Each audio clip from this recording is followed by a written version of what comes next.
So, would you like to figure out how to get your vocals to sit perfectly in the mix? Stay tuned. It's coming up next on this episode of Creativity 101.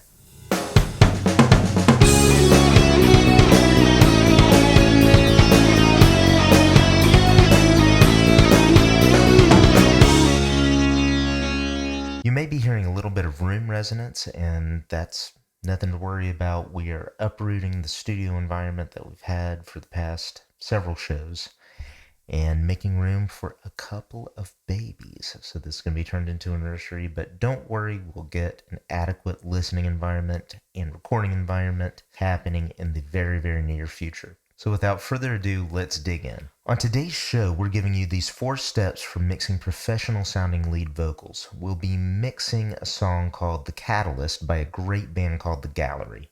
Special thanks to Warren Hewart and the good people at Produce Like a Pro for these multi-tracks. Please subscribe to their YouTube channel and enjoy their Mix Academy benefits today for more great songs like this.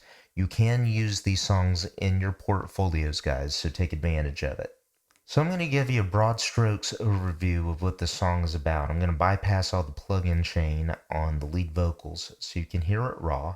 Then I'll start digging a little bit more into the process of how we can get this to set well in the mix, step by step. Here we go.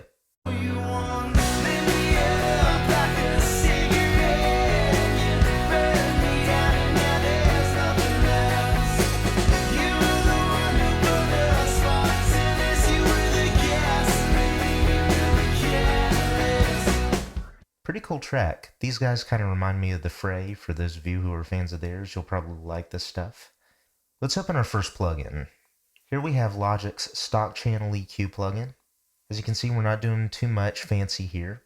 All we've done is a little high pass filtering at 50 Hz at around a 12 dB per octave slope. What that's going to allow us to do is dial back a little bit of the muddiness in the vocal. Since low-end instruments like bass guitar and kick drum tend to occupy that area, you don't want other elements of the mix competing with it, otherwise it's going to translate to mud. So we're going to use this to dial a little bit of that out. So I'm going to play a little bit of the track, and I'm going to start with it in bypass.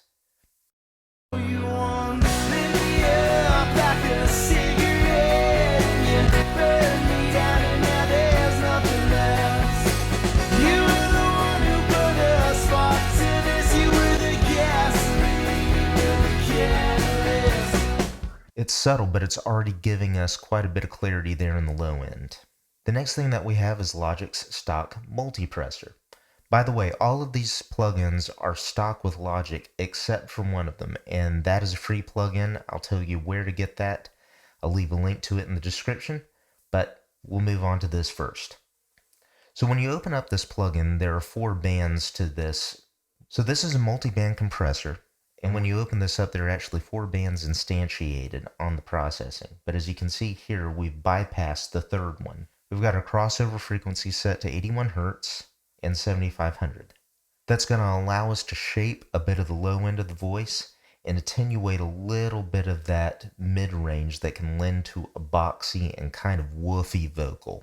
Then in the last band, the 4th band, we're going to bring a little bit of presence back into it. The idea is that we want to get problems under control before we move on to a lot of additive processing that add color and character to the mix. So check this out. We'll see what this does. First in bypass.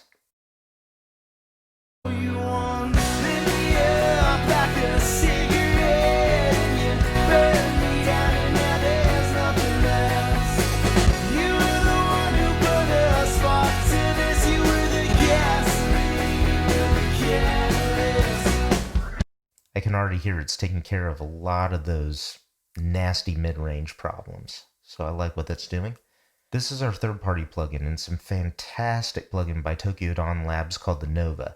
This is a dynamic EQ, and this is kind of like the multi-band compressor, except it's an EQ. You can adjust the Q of the frequency ranges that it affects, and what this is going to do is it's going to take that area at around 400 or 500 Hertz where things tend to get boxy and duck them out at very selective areas, but when it doesn't seem so over the top, it's going to snap back into place and just kind of ride. So let's see what this does. Just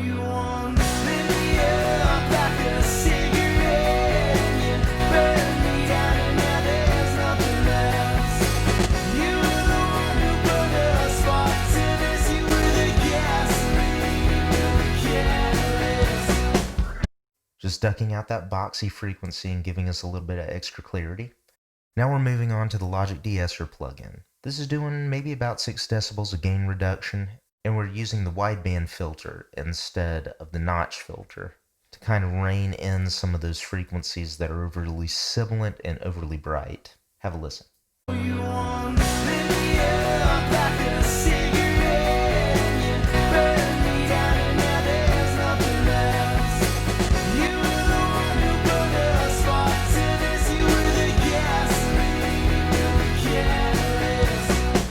Next we have a very cool plugin. This is the stock console EQ, and I can't believe this one comes with the DAW, but this is modeled after a classic Neve 1073. As you can see here, we're cutting frequencies at around 160 Hz. Why are we doing that since we had all these cuts and boosts and whatnot? Well, what we're trying to do is actually shape the low end in the vocal through all of these steps. We're trying to massage it and sculpt it into something a little bit more aesthetically pleasing to listen to, instead of getting rid of all of it or leaving too much of it in. We're also taking a bit of 220 out, maybe about 3 dB.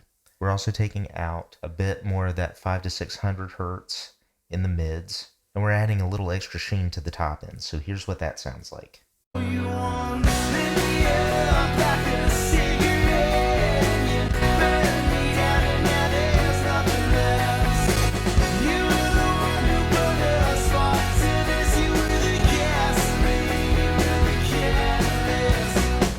Last but not least, we're going to add our adaptive limiter. This is just going to be giving us a little bit of extra gain and pushing that vocal just a little bit further out in front. Have a listen.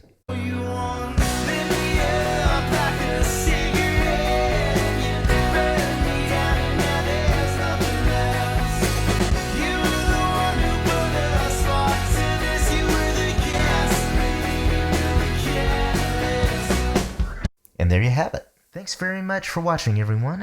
Hope it was helpful for all of you. If it was, I'd love for you to subscribe to this channel or subscribe to my website, www.jonathanlaird.net.